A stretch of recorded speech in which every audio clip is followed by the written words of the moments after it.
আমাদের আজকের আলোচনা জীববিজ্ঞান প্রথম পত্রের অণুজীব থেকে ভাইরাস নিয়ে আমরা আজকের আলোচনা করব। শুরুতেই তাহলে দেখা যাক ভাইরাস কি। ভাইরাস ভাইরাসই। ভাইরাস জীবও নয়, ভাইরাস জড়ও নয়। অর্থাৎ ভাইরাসের মধ্যে জীবের বৈশিষ্ট্য লুকানো আছে, আবার জড়ের বৈশিষ্ট্য লুকানো আছে।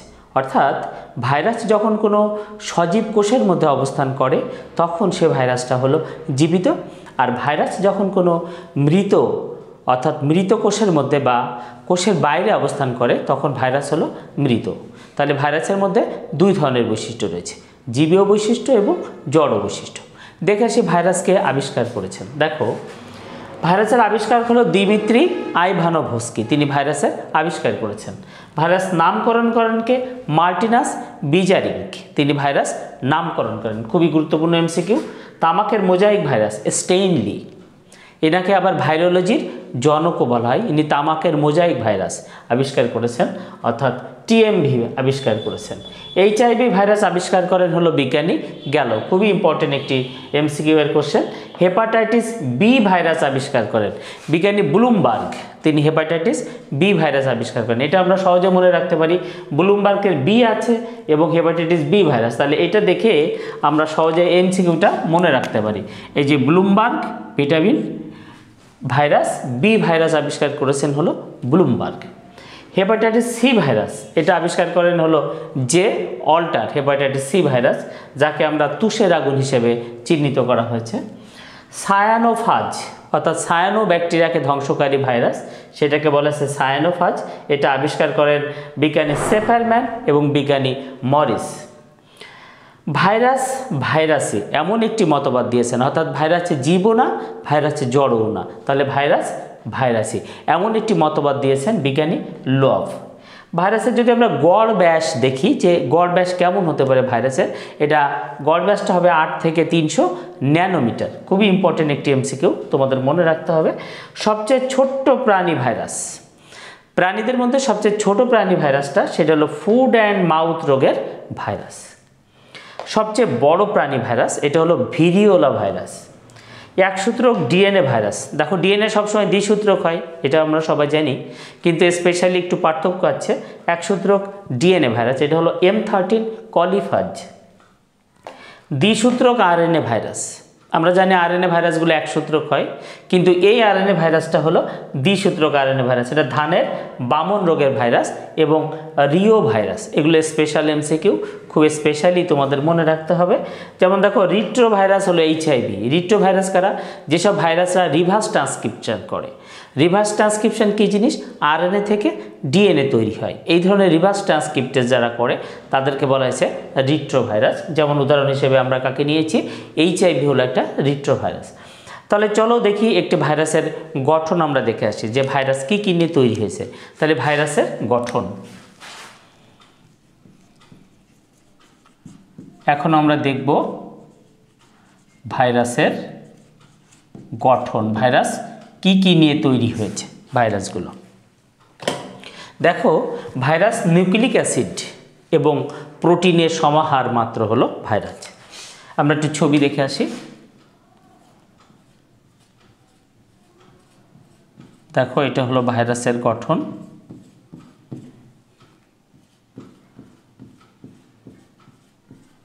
আমরা যেটা আঁকাচ্ছি এটা হলো ভাইরাসের গঠনের মধ্যে হলো এটা ক্যাপসিড। আমরা একটা ক্যাপসিডের ছবি আঁকাচ্ছি, অর্থাৎ ভাইরাসের নিউক্লিক অ্যাসিডকে ঘিরে যে আবরণটি থাকে এটার নাম হলো ক্যাপসিড।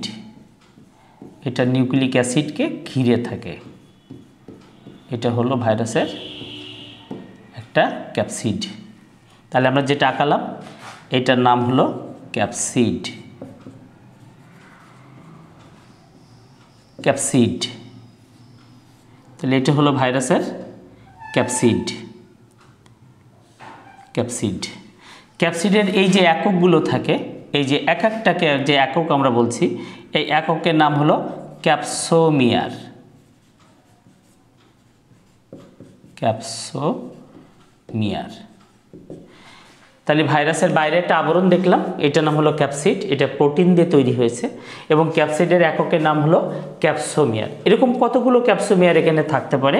সর্বোচ্চ 2000 থেকে 2130টি ক্যাপসোমিয়ার থাকতে পারে। তাহলে ক্যাপসোমিয়ার কতগুলো থাকতে পারে? 2000 থেকে 2130টি ক্যাপসোমিয়ার সর্বোচ্চ ভাইরাসের ক্ষেত্রে থাকতে পারে। এই ক্যাপসোমিয়ারের মধ্যে থাকে নিউক্লিক অ্যাসিড। কি নিউক্লিক অ্যাসিড থাকতে পারে? দেখো ক্যাপসোমিয়ারের মধ্যে নিউক্লিক অ্যাসিড ডিএনএ থাকতে পারে অথবা আরএনএ থাকতে পারে। অর্থাৎ ডিএনএ বা আরএনএ একসাথে থাকে না, ডিএনএ থাকতে পারে অথবা আরএনএ থাকতে পারে। একে বলে ডিএনএ বা আরএনএর কোর অর্থাৎ মজ্জা। তাহলে এটাকে আমরা ডিএনএ আরএনএ কোর বলতে পারি, অর্থাৎ ডিএনএ আরএনএর মজ্জা হিসেবে, ডিএনএ আরএনএ মজ্জা হিসেবে এই ক্যাপসিডের মধ্যে অবস্থান করে। এছাড়াও কোনো কোনো ভাইরাসের এই ক্যাপসিডের বাইরেও আরেকটি অতিরিক্ত আবরণ দেখতে পাওয়া যায়। ক্যাপসিডের বাইরেও কোনো কোনো ভাইরাসের ক্ষেত্রে আরও অতিরিক্ত একটা আবরণ থাকে। এই যে অতিরিক্ত একটি আবরণ আমরা দেখতে পেলাম। এরকম আবরণযুক্ত ভাইরাসকে আমরা বলে থাকি আবৃত ভাইরাস। আর এই আবরণটা যদি না থাকে তাহলে এটা হবে একটা নগ্ন ভাইরাস। দেখো এই অতিরিক্ত আবরণটাকে বলা হয়েছে এনভেলপ। তাহলে আমরা যে অতিরিক্ত আবরণটা দেখলাম এটার নাম হলো এনভেলপ। অতিরিক্ত আবরণটা এনভেলপ। এনভেলপটা হলো লিপিড ঘটিত এক ধরনের রাসায়নিক পদার্থ। এটা লিপিড ঘটিত একটি আবরণ হলো এনভেলপ। তাহলে এনভেলপটা হলো লিপিড ঘটিত আবরণ। এটা হলো লিপিড ঘটিত আবরণ। এই এনভেলপটা যদি লিপিড ঘটিত আবরণ হয় তাহলে এর একককে বলা হয়েছে পেপ্লোমিয়ার। এনভেলপের এককের নাম হলো পেপ্লোমিয়ার। এটা হলো লিপিড ঘটিত একটা আবরণ। তাহলে এর একক হলো পেপ্লোমিয়ার। একক হলো পেপ্লোমিয়ার। পেপ্লোমিয়ার। তাহলে আমরা খুব সহজে বুঝতে পেরেছি। তাহলে ভাইরাসের কি থাকবে? একটা ক্যাপসিড থাকবে। ক্যাপসিডটা কী দিয়ে তৈরি হয়েছে? প্রোটিন দিয়ে তৈরি হয়েছে। ক্যাপসিডের অনেকগুলো একক আছে, এককগুলোর নাম হলো ক্যাপসোমিয়ার। সর্বোচ্চ কতগুলো একক থাকতে পারে? 2000 থেকে 2130টি একক থাকতে পারে। এর মধ্যে থাকবে nucleic acid. Nucleic acid DNA থাকবে অথবা আরএনএ থাকবে। সাধারণত ডিএনএ বা আরএনএ একসাথে ভাইরাসের থাকে না। এটা কি হিসেবে থাকে? কোর হিসেবে থাকে। কোর বলতে মজ্জা হিসেবে এর মধ্যে অবস্থান করে। এর চারিপাশে একটি আবরণ থাকতে পারে কোনো কোনো ভাইরাসে। আবরণ না থাকলে তাকে আমরা বলে থাকবো নগ্ন ভাইরাস। এই আবরণটার নাম হলো এনভেলপ। এনভেলপটা লিপিড ঘটিত এক ধরনের আবরণ। আর এই লিপিড ঘটিত আবরণের একককে আমরা বলবো পেপ্লোমিয়ার। যেমন ক্যাপসিডের এককের নাম ছিল ক্যাপসোমিয়ার, তেমনি লিপিডের আবরণটার নাম হলো পেপ্লোমিয়ার। এটা আমাদের মনে রাখতে হবে। দেখো এই ভাইরাসের যে নিউক্লিক অ্যাসিড ডিএনএ এবং আরএনএ, ডিএনএ বা আরএনএর উপর নির্ভর করে ভাইরাসকে আমরা দুই ভাগে ভাগ করেছি।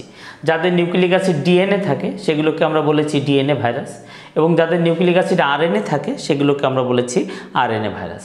তাহলে সহজে যদি আমরা ডিএনএ ভাইরাসগুলোকে মুখস্থ করতে পারি তাহলে আমরা কিন্তু আরএনএ ভাইরাসগুলোকে, বাকিগুলো আরএনএ ভাইরাসগুলোকে আমরা চিহ্নিত করতে পারবো। আচ্ছা, তার আগে একটু দেখে আসি যে যাদের এরকম আবরণ থাকে না সে সমস্ত ভাইরাসকে আমরা কিন্তু আবরণবিহীন ভাইরাস বা নগ্ন ভাইরাস বলেছি। আচ্ছা, উদ্ভিদ ভাইরাসের মধ্যে দেখা যায় আবার একসূত্রক আরএনএ থাকে, এমন ভাইরাস হলো টিএমভি ভাইরাস। এটা টিএমভি হলো টোবাকো মোজাইক ভাইরাস, এদের কিন্তু একসূত্রক আরএনএ থাকে।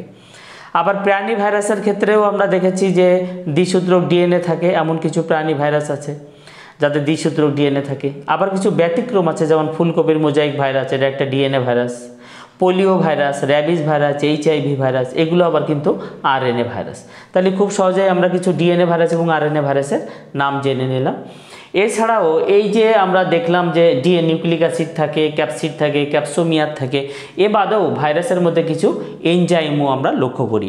অনেক ভাইরাসের ক্ষেত্রে এনজাইম থাকে, যেমন লাইসোজাইম এনজাইম। লাইসোজাইম এনজাইম থাকে ব্যাকটেরিওফাজ ভাইরাসে, এদের থাকে লাইসোজাইম এনজাইম। এটা খুব স্পেশাল একটি এনজাইম, এটা আমাদের মনে রাখতে হবে। তারপর দেখো ইনফ্লুয়েঞ্জা ভাইরাস, তাতে থাকে নিউরামিনিডেজ এক ধরনের এনজাইম। নিউরামিনিডেজ এনজাইম থাকে ইনফ্লুয়েঞ্জা ভাইরাসে। যেমন রিভার্স ট্রান্সক্রিপ্টেজ এনজাইম থাকে কিন্তু এইচআইভি ভাইরাসে। আমরা যে এখানে এইচআইভি ভাইরাস দেখলাম, এটা হলো রিভার্স ট্রান্সক্রিপ্টেজ এনজাইম থাকে এইচআইভি ভাইরাসের মধ্যে। তাহলে খুব সহজে আমরা ভাইরাসের গঠন সম্পর্কে আলোচনা করলাম। ভাইরাসের আশা রাখি সবাই বুঝতে পেরেছ।